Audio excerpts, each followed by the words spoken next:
مرد و زن بچے اور بچیاں بھی سبھی، مرد و زن بچے اور بچیاں بھی سبھی، علم حاصل کرو، علم حاصل کرو۔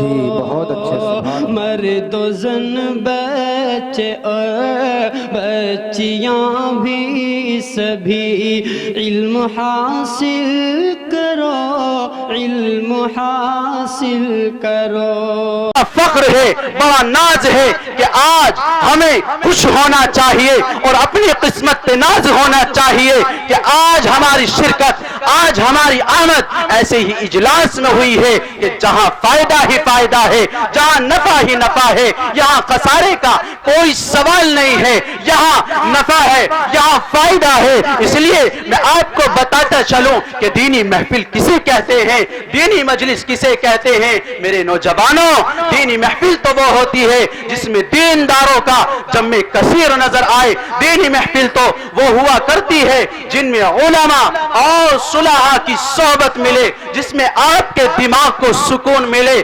آپ کے دل کو راحت ملے۔ اور حضرات، آج ہمیں ناز ہے، فخر ہے کہ آج ہماری بستی کے اندر یہ محفل جمی ہے۔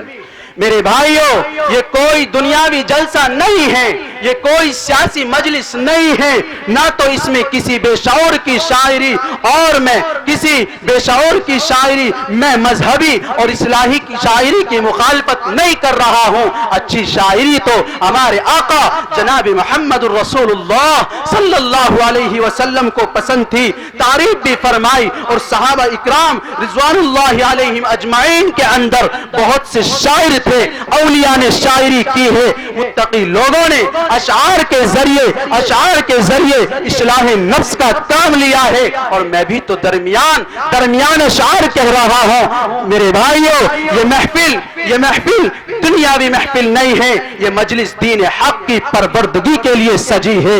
اللہ اکبر۔ میرے بھائیوں، اس محفل کے مقام کا کیا کوئی اندازہ لگا سکتا ہے؟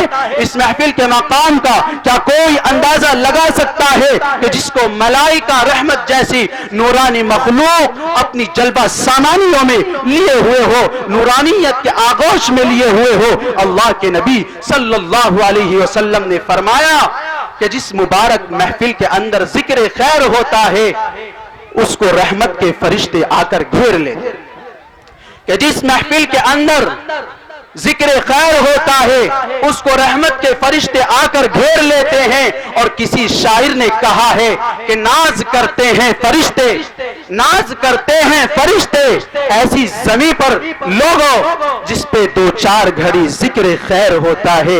میرے بھائیوں، اب ہم اپنے مقصد اصلی کی طرف چلتے ہیں، اپنے پروگرام کو آگے بڑھاتے ہیں، اور ہمارے بڑوں کا طریقہ رہا ہے، بڑوں کا یہ طریقہ، یہ اصول رہا ہے کہ جب بھی کسی دینی محفل کا آغاز کرتے ہیں، دینی مجلس کا آغاز کرتے ہیں، تو قرآن کریم کی تلاوت سے کرتے ہیں۔ اللہ کی ذات کس قدر عظیم الشان ہے، اس کی شان عظمی کا کیا پوچھنا۔ وہ تو شہنشاہوں کا شہنشاہ ہے، وہ بادشاہوں کا بادشاہ ہے، وہ سلطان السلاطین ہے۔ اللہ نے حضرت انسانوں نے سب سے اشرف انبیاء کرام کو بنایا، انبیاء میں سب سے افضل اللہ کے نبی صلی اللہ علیہ وسلم کو بنایا۔ اللہ نے اس دنیا کے اندر بہت سی کتابیں نازل فرمائیں، لیکن اپنا پاک کلام، اپنا پیارا کلام جناب حضرت محمد الرسول اللہ صلی اللہ علیہ وسلم کے قلب اطہر پر اتارا۔ میرے بھائیوں، جب اللہ کی ذات اس قدر عظیم الشان، اتنی بلند و بالا، اکبر و اعلیٰ ہے کہ اگر ساری کی ساری دنیا مل کر قیامت تک قرآن کریم کا کروڑواں حصہ بیان کرنا چاہے تو نہ کر پائے، تو ذرا سوچئے اس کا کلام کس قدر قابل تعظیم ہوگا، اس کا کلام کس قدر قابل تعظیم ہوگا۔ مثال مشہور ہے کلام الملوک ملوک الکلام، کہ بادشاہوں کا کلام